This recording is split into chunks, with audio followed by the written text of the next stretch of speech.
Hi, so I wanted to do another quick video, this one on building consensus. So consensus is a great way of driving to a decision because everybody's already on the same page. The problem is that building consensus is a bit of an art, not a science. You definitely don't want to bring everybody into a group, lay them the problem, and then just kind of let talk happen. That's going to be unfair for the people who are shy, who don't want to talk. It's also going to give you a lot of noise. So what you want to do is first, you want to research what other people think about this problem before laying it out for the whole group to build a consensus around. So you can ask this, like, what do you think about this, or what's your take about this?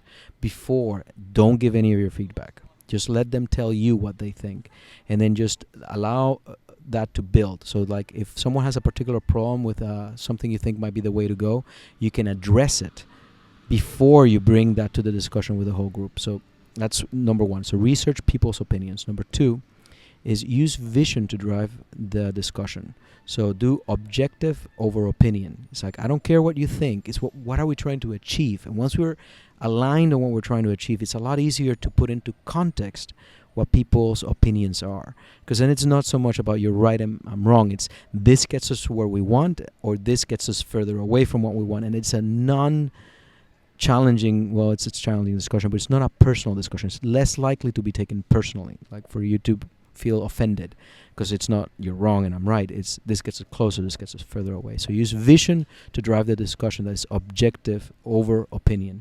Explain the reasoning openly. So if you get to a decision, if you're the decision maker and you're bringing it to discussion to build consensus, and there's people who just are not convinced, you have to make sure that however you arrived at the decision of how the team is going to move forward, it is clear to them, even if they don't agree with it.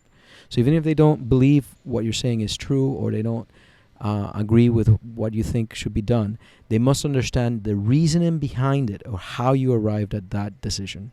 That's super important, because that's the only way you can defend things later.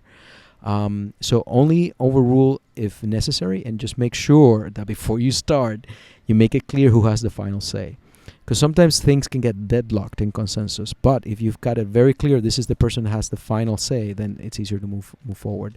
And then just start a discussion with a set mediator and set a certain amount of time to discuss it, and then just drive that time as the final decision-making moment.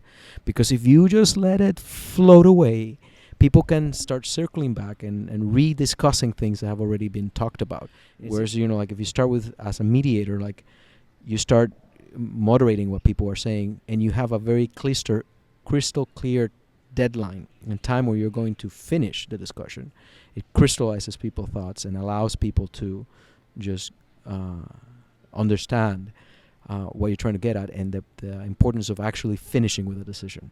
So that allows consensus to be built. If you just have no deadline, it's very easy to just have another meeting about a discussion that drives another meeting. The meeting to get a meeting. So anyway, those are good ways of building consensus.